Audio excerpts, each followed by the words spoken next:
সামাজিক মাধ্যমে ফেসবুক, ইউটিউবে বাংলা পক্ষের বিভিন্ন রকমের ভিডিও দেখেছি। মানে এই আসানসোলে একটা দোকানদারের ঘটনাটা আমি বলছিলাম। তো এইরকম কাজ করতে গিয়ে এইরকম কোনো ঘটনা মাথায় আছে যেটা খুব বেদনাদায়ক এবং মনে ধরে রেখেছে ব্যাপারটা আর কি? অনেকগুলো তো ঘটনা দেখেছি বাংলা পক্ষ এরকম অনেকগুলো অপারেশন করেছে, মানে বলা যায় অ্যাকশন করেছে এক কথায় বাংলা পক্ষ। এরকম বেদনাদায়ক ঘটনা বলতে ধরো তোমার অনেকগুলো একাধিক ঘটেছে। আমি যেরকম এই লেক টাউন, তো পুরো রাজস্থান হয়ে গেছে, ঠিক আছে। লেক টাউনে একটা বাড়ি, রাজেশ ঘোষ আমাদের হঠাৎ ডেকে পাঠালো, আমি ঠিক বুঝতে পারি বাড়ি দখল করে নিয়েছে ইত্যাদি ইত্যাদি। এটা কি আগরওয়াল না কি সামথিং, সেটা বিরাট ফ্রড। সেটা একটা এনজিও ফেনজিও চালায়, এবার এই দেখবে এগুলো সবকটা এনজিও চালায়, ঠিক আছে। সব এনজিও, সব সব দানবীর সমাজ সেবক, সব সমাজে এত সেবা করতে চায় যে রাজস্থানে তাদের সেবা করার লোক কুলোয়নি, চলে এসে এখানে সেবা করতে, ঠিক আছে। এত সেবা চিন্তক তারা, ঠিক আছে। আর জাঙ্গিয়া কোম্পানি ডলার ফলার দেখবে সব জায়গায় জলের এটা করে খোলে। আমাদের শ্মশানগুলো তো আমি দেখেছিলাম তোমার আমাদের নিমতলা মহাশ্মশান রানী রাসমণির তৈরি করা, এবং সেখানে দেখছি প্রেরণা ফাউন্ডেশন, টিবরিওয়াল, এবং অনেকগুলো পরপর ওখানে যে ঘাটগুলো আছে, নিমতলার পর আইটোলা ঘাট আছে, রানী সব রাসমণি, খেয়ে নেবে। হ্যাঁ সব টিবরিওয়াল, প্রেরণা ফাউন্ডেশন, কোথাও রানী রাসমণির নাম নেই।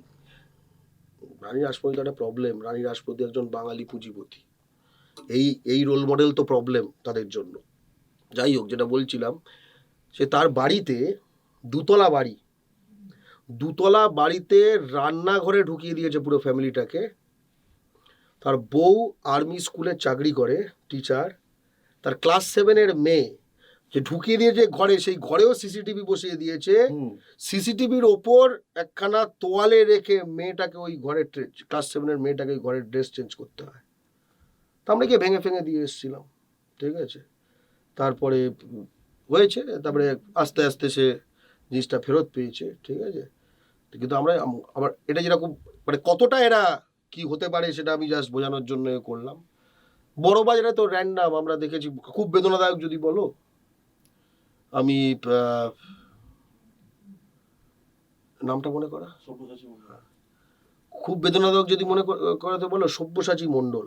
বড় বাজারে প্রথম কথা বাঙালিদের, ব্যবসায়ীদের উপর প্রচণ্ড টর্চার হয়, আস্তে আস্তে ছেড়ে দিতে বাধ্য হয় ইত্যাদি। ও একটু সংগঠিত করার চেষ্টা করছিল, ওর বাবাও কোপ খেয়েছে এদের হাতে। আর এদের এখানে এবারে হিন্দুস্তানি ওই ভোজপুরি এই টাইপের পুরো গ্যাং ফ্যাং রয়েছে, আর ফান্ডিং রয়েছে রাজস্থান। তো এবার কথাটা হচ্ছে যে সে বাংলা পক্ষের অফিসে সে এসে পুরো বিষয়টা ডিটেলে বলেছিল, এদের কি ভয়ঙ্কর, মানে যেরকম ধরো বাঙালির একখানা গুদামে স্টোর্ড মাল জ্বালিয়ে দেবে, কি করে ফরেন্সিকেও ধরতে পারবে না, তার মেথড ফেথড বললো যে ইঁদুরের লেজে আগুন দিয়ে তারপরে তলা দিয়ে ঢুকিয়ে দেয়, কে কি বুঝতে পারি সব মেথডস, মানে এই টাইপের জিনিস ফিনিস যেটা বললো। শিবপুরের বাড়িতে একটা লাল্লান সিং বলে একখানা হাফদা টাইপের, ওইরকম অর্জুন সিং এর যদি দাঁড়িয়ে থাকতো যেরকম হতো এই টাইপের দেখতে একখানা। তো সে তার সিসিটিভিও আছে। এবার ভেবে দেখো, যেহেতু এরা শুধু বাংলার শহরাঞ্চলগুলোতে, আগে বাংলার প্রতিটি রাজনৈতিক দলের কিন্তু একটা অ্যাকশন পার্টি নানা রকম থাকতো। এটা অস্বীকার, এগুলোকে ঠিক ঠিক ঠিক বলে প্রশ্ন হবে, আমি বাস্তবতার কথা বলছি, কিন্তু বাঙালি ছিল। এখন শহরাঞ্চল শিল্পাঞ্চলে প্রতি রাজনৈতিক দল, সে তৃণমূল হোক, বিজেপি হোক, সিপিএম মধ্যে তেমন কিছু বাকি নেই, ঠিক আছে। তো অ্যাকশন পার্টিগুলো বাঙালি নয়, এবং যার ফলে এত ডিপেন্ডেন্ট হয়ে গেছে। এই অ্যাকশন পার্টি বাঙালির ওপর অত্যাচার করছে, যার ফলে এদেরকে ধরা যাচ্ছে না। কিন্তু এদের প্রশ্রয় দিচ্ছে বাঙালি রাজনৈতিক নেতারাই। একদমই, তার কারণ হচ্ছে যে বাঙালি জাতির পুঁজিপতি যেহেতু নেই, সেহেতু এটা একটা দুষ্ট চক্রের মধ্যে পড়ে গেছে। কেউ তো ওই 15-20 বছরের ভিশনটা নিচ্ছে না যে ভাই বাঙালি পুঁজিপতি তৈরি করলে তাদের ফান্ডিং আমি ইলেকশন লড়বো, কন্ট্রোলে থাকবো। সে ভাবছে ভাই আমার এই সামনের ভোটটা, তারপরের ভোটটা, তাহলে আমাকে এক্ষুনি দরকার, আমি এখন পুঁজিপতি তৈরি করব, টেন্ডার করব, ছেলে ঢোকাবো, মানে এই যে অনেক সময় এই জন্য নির্মাণ প্রক্রিয়া, ঠিক আছে, নির্মাণ প্রক্রিয়া। কিন্তু নির্মাণ প্রক্রিয়াটা থাকতে হবে। তুমি তো ভাই সবসময় হাফ প্যাডেল করে তুমি কি সাইকেল চালাতে পারবে? তোমাকে একটা সময় কিন্তু ভালো করে এটা তো মারতে হবে। হ্যাঁ হ্যাঁ। এবং এই ঘটনার সে আমাদের বুঝলো, এবং সে কেঁদে কেটে বলেছিল আমার লাইফ কিন্তু ডেঞ্জারে। তার মাস 2-2.5-3 মাসের মধ্যে সে মার্ডার হয় একদম আমার পাশে বসে, তোমার সঙ্গে যেরকম পাশে বসে আছি সেরকম ক্যামেরায় সে অঝরে কাঁদছে। এবং তখনও সে ফুল স্টোরিটা অফ ক্যামেরা বলছে, কারণ তার মনে করছে কোর্টে, দেখো বাঙালি তো তখনও কোর্ট ফোর্ট এসবের কথা ভাবছে যেন ওইখানে যেন সমাধান আছে। এরা কি শোনো, এদের কটা বাচ্চা হয় জানে না, কে বাপ জানে না, একটা জেলে গেল 20 বছর থাকলো, বাঁচলো মরলো, এদের কি কোর্ট, কি কোর্ট এদের? এটা কিছু কেয়ার করে সব কোর্ট ফোর্টের? মানে এই এই ঘটনাগুলো, এটা ধরো মানে বাঙালির কিরকম খারাপ। আর খারাপ লেগেছে দুটো ঘটনা অন্যভাবে খারাপ লেগেছে, যে আমরা যে লড়াইটা লড়ছি তো বাঙালির জন্যই দিনের শেষে। খারাপ লেগেছিল তখন, পরে আবার দুটোরই একটু মানে পজিটিভ এন্ডিং আছে। আমরা একবার মুর্শিদাবাদে তখন 23শে জানুয়ারি পালন করছি, সুভাষচন্দ্র বসুর জন্মদিন বলে দিতে হবে, কারণ এবছর তো দেখলাম 23শে জানুয়ারি কিরকম নিষ্প্রভভাবে হলো, খুব খুব লজ্জার কথা, ঠিক আছে। তো যাই হোক, তখন হঠাৎ এর মধ্যে কিছু মজার ঘটনাও আছে। তো ওইখানে বহরমপুরে, তো ওখানে একটা বজরং দল ভিএইচপি একটা প্রেজেন্স আছে, ছিল অন্তত, এখন যাই না, এখনও আছে। ভোট ফোট তো সামনে আসছে, এখন সব হঠাৎ সব হয়ে যাবে। তো এবার কথাটা হচ্ছে যে হঠাৎ একটা ছেলে, আমাদের মিটিংটা আমরা গুটিয়ে নিয়েছি শেষে, এবং আমরা শেষে যেটা আমরা করি যে একটা গ্রুপ ফটো নিই। একটা ছেলে এসে দাঁড়িয়ে আছে, তার ছেলেটাকে আমিই বললাম, আমার মনে পড়ে, ভাই একটা গ্রুপ ফটো তুলে দাও না। আরে ভাই, তোমার ফটো তুলতে তো বলছি না, আমাদের ফটো তুলতে বলছি, তুলে দাও না একখানা। কি তাহলে কি হয়, ফটোতে যে ফটোটা তোলে সে ফটোতে থাকে না, তখন আরেকবার একটা ফটো তুলতে হয়। প্র্যাকটিক্যাল এই সমস্যা নিশ্চয়ই সকলেই ফেস করেছে। তো মোটামুটি নিমরাজি হয়ে ফটোটা তুললো, আর তারপরে ফোন করে, কি হলো, কোথায়, চলে আয়।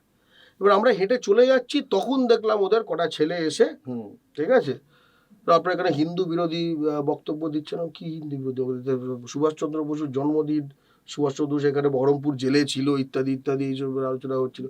মানে ওরা বাংলা পক্ষর এই প্রোগ্রামটা টার্গেট করবে, এটা করে বজরং দলের একটা টিম এসছে মুর্শিদাবাদে।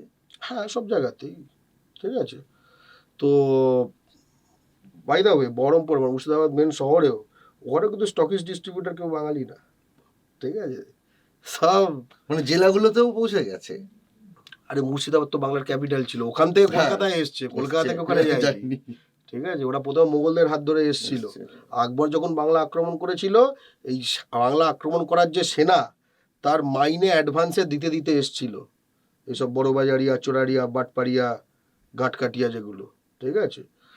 তো এই যাই হোক, এদের মানে ভয়ঙ্কর জিনিস, ভয়ঙ্কর জিনিস, সব কিছুর মাপ আছে ভাই। 1943 সালে যারা 60 লাখ বাঙালিকে মানে কি বলবো, চালের যে মানে মজুদদারি এবং কালোবাজারি করে খুন করেছিল, তাদের কোনো মাপ নেই, তার নাতিরও মাপ নেই, তার নাতির ছেলেরও মাপ নেই। এখন যেগুলো এইসব গ্লোবাল বিজনেস সামিটে দেখবে বনবন করে, ঠিক আছে, কোনো মাপ নেই। বাঙালির রক্তেরা পয়সা করেছে, এবং পয়সা করে স্বাধীনতার পরে ব্রিটিশদের ফেলে যাওয়া যে ইন্ডাস্ট্রিয়াল ইনফ্রাস্ট্রাকচার, সেগুলোকে ওই বাঙালির লাশের ওপর তৈরি যে পুঁজি, সেটা দিয়ে বাই করেছে, করে এবার বাঙালি মনে করে তো ব্যবসা বুদ্ধি আছে না খুব, এই যে, ঠিক আছে, ওদের খুনে বুদ্ধি আছে। যেটা বলছিলাম, এই যে এই ঘটনাটা ঘটলো নেগেটিভ, কারণ ভাই এই যে ভিএইচপি করছে বা বজরং দল করছে বাঙালি ছেলেটি, তার মনে একটা রাগ আছে, নিশ্চয়ই সে জীবনে জয়ী নয়, ঠিক আছে, কিন্তু এই জয়ী নয়টাকে তাকে ধরো একটা বোধহয় অ্যান্টি মুসলিম বা হোয়াট এভার, আমাদের হয়তো মনে করতে এটা মুসলিম সংগঠন, এটা করে বুঝিয়েছে, কিছুটা বুঝিয়েছে এরকম, ঠিক আছে, করে তাকে আমাদের দিকে ডাইরেক্ট করে দেওয়া হচ্ছে। কিন্তু দেখো, পশ্চিমবঙ্গে কি মুসলমান বাঙালির জন্য হিন্দু বাঙালির অর্থনৈতিক অবস্থা খারাপ? না, এটা তো অ্যাবসার্ড কথা একখানা। শহরাঞ্চলে মানে যেখানে টাকা হয়, যেখানে মুসলমান বাঙালি বলে কিছু নেই, ওকে, যে হিন্দু বাঙালি হয় তারাও গুটিয়ে যাচ্ছে। তো এই যে মিসডাইরেক্টেড, অর্থাৎ আমাদের যে লড়াইটা, সেটা তো এই ছেলেটার জন্য। কিন্তু পজিটিভ হচ্ছে যে ওটা যে লিড করছিল হ্যারি হালদার বলে একটা ছেলে, আচ্ছা, ওই বজরং দল, হ্যাঁ, এ কিন্তু এখন বাংলা পক্ষ সাপোর্টার, বাহ, ঠিক আছে, এ এখন বাংলা পক্ষ সাপোর্টার। আমরা একটা তখন ওর সঙ্গে পরে দেখা হয়েছিল পুরো, এখানে মৈনাক চক্রবর্তী আছে, বাঙালি রেস্টুরেন্ট অন্টারপ্রেনিওর, এই স্টেক ফ্যাক্টরি যেটা শরৎ বোস রোডে, ওখানে রয়েছে, ওখানে বেশ কিছুদিন কাজ করলো আমার সঙ্গে, অনেকবার মানে প্রথমে একটু ইতস্তত করছিল, ঠিক আছে, অ্যাটাক করার চেষ্টা করেছিল। তো তখন না, কোনো ব্যাপার না ভাই, ঠিক আছে। তারপরে ওকে বললাম তুই টাকা কর, এখানে কলকাতায় যখন একবার ঢুকে গেছিস, কলকাতায় একটু পা জমানো খুব গুরুত্বপূর্ণ, এইসব অনেক কথা হয়েছে ওর সঙ্গে, যোগাযোগও থাকে। সেকেন্ড একটা ঘটনা হচ্ছে মহেশতলায়, এটা যেরকম বিএইচপি বজরঙ্গ, এটা হচ্ছে এই মিম জামাতে ইসলামী এই টাইপের, ঠিক আছে, মুসলমান সাম্প্রদায়িক গ্রুপ। সেখানে ছেলে ছিল, সেটার নামটা কি যেন ছিল, ভুলে গেছি, কি আর ভুলে গেছি, যাই হোক মুসলিম সাম্প্রদায়িক ছেলে। একবার আমি এই ইয়েকে, কামরুজ্জামান বলে একটা লোক, হচ্ছে যে 1971 সালে যে 60 লাখ বাঙালিকে, 30 লাখ বাঙালিকে যে খুন করেছিল জামাতে ইসলামী, আল বদর, আল শামস, পাক সেনা, রাজাকাররা, এই যে যুদ্ধ অপরাধ যারা করেছিল, বাঙালির বিরুদ্ধে গণহত্যার অপরাধ করেছিল, এই অপরাধীদের শাস্তির একটা ব্যবস্থা হয়েছিল বাংলাদেশে। এই যুদ্ধাপরাধীদের কেন শাস্তি দেওয়া হচ্ছে এর প্রতিবাদে একটা সমাবেশ হয় শহীদ মিনারের কাছে। এর প্রতিবাদে থিঙ্ক অ্যাবাউট ইট, এর প্রতিবাদে সেই তার মধ্যে অন্যতম লোক ছিল হচ্ছে এই Kamruzzaman, all Bengal minority youth federation নামক, ঠিক আছে। এই কথাগুলো আক্ষরিক অর্থে নেবে না, মাইনরিটি ফেডারেশন না বইয়ে যে ওখানে যে পূর্ববঙ্গে যেই লড়াইটা করেছে তার মধ্যে অসংখ্য মুসলমান বাঙালি ইত্যাদি রয়েছে, যে মনে করলাম যে হিন্দু বাঙালিকে সে নেগেটিভই মনে করে, মুসলমান বাঙালিরও রয়েছে, তার মানে এরা আসলে কিচ্ছু ম্যাটার করে না, এরা আসলে জাতিদ্রোহী, ঠিক আছে। এবং শুধু জাতিদ্রোহী এবং অন্য রাষ্ট্রে হয়েছে তাতেও তার অন্য রাষ্ট্রে খুনিদের কেন বিচার হচ্ছে এ নিয়ে তার এখানে কলকাতায় বসে প্রাণ কাঁদছে, ঠিক আছে। তাই জন্য আমি, এবং যেহেতু ওই গণহত্যায় জড়িত ছিল পূর্ববঙ্গে জামাতে ইসলামী নামক এক বাংলা ও বাঙালি বিরোধী সংগঠন, মানবতা বিরোধী সংগঠন, আমি একটা করছিল এই ধর্মতলায় হঠাৎ, এবং এদের টুইস্ট অন্য, তখন বলছে যে কি ইমাম ভাতা ডবল করতে হবে, আর তা না হলে এই দুর্গাপুজোয় অনুদানটা বন্ধ করতে হবে। মানে ধর কিরকম কানে মানে একদম, মানে বুঝতে পারছো তো, একদম বিভেদমূলক, ভয়ঙ্কর। মানে একটা হচ্ছে ইমাম ভাতা বাড়ানো, এটা একখানা করে সঙ্গে সঙ্গে দুর্গাপুজোর সঙ্গে ট্যাগ করে, এই টাইপের, মানে এত নেগেটিভ একটা বদমাইশ ক্যারেক্টার। আমি স্পষ্ট বলেছিলাম একটা জামাতি শুয়োর। এবার এইটা আমি তাকে বলেছিলাম যে সকল মুসলমান যারা আলেম রয়েছে, যারা শিক্ষিত, মানে ইসলামের যে ইসলাম ধর্মের যে তত্ত্ব, এতে শিক্ষিত তাদের আলেম বলে। ওইটা টুইস্ট করলো যে তাদেরকে সকলকে বলা হয়েছে, এরকম তো ব্যাপারে জামাতি শুয়োর, মুসলমান বাঙালি যারা আলেম সমাজ তারা কেন জামাতি শুয়োর হতে যাবে, তাই না? যে এই ক্যারেক্টারিস্টিকটা সে এক্সিবিট করেছে, এইটা করে তার একখানা মানে কি বলবো অনুসারী, এবং এই জিনিসটাকে ধরে, এবং সে তখন ওই এলাকায়, মহেশতলা এলাকায় মিম জামাতে ইসলামী একটা বেস করতে পারছে। আমি ওখানে ওই আমফানের পরে ত্রিপলের দিতে গেছিলাম, তখন ওখান থেকে আমি একটু অ্যানাউন্স করে গেছিলাম, তখন ওখানে কয়েকজনকে জুটিয়ে ইসলামের এগেনস্টে কথা বলেছে, এই করেছে তাই করে, ওই যেরকম ডববাজি করে অনেক লোক জগড় করে তখন হ্যান্ডেল করার চেষ্টা করে। আমি বলেছি ওখানে যে ওখানে একটা কথা হয় যে আমরা খুব রিস্কি ঘটনা ছিল, যে যার বাড়িতে গেছিলাম সে লোহার গ্রিলটা বন্ধ করে দেয়, তাহলে সে কিন্তু একদম লোক জুটিয়ে মানে একটা ঘটনা ঘটানোর চেষ্টা করছিল। তার কদিন বাদে দেখলাম যে বাংলাদেশ থেকে একটা মেয়েকে প্রেম এইসব বলে ফুসলিয়ে এনে এই ব্যক্তিটি, মানে যেটা লিড করছিল আমার এগেনস্টে, এবং আরেকজনকে নিয়ে সে একটা ফ্ল্যাটে রেখে 1 মাস ধরে গণধর্ষণ করেছে। সে এখন পস্কো মামলায় তার মানে আসলে কি ধরনের চরিত্রটা, এই যে ধর্মের যে এইসব মানে চার্জ ফার্জ দেখানোর চেষ্টা করে, আসলে এও তো এই হয়ে জন্মায়নি, আর এই হ্যারি হালদারও কিন্তু বজরং দল হয়ে জন্মায়নি।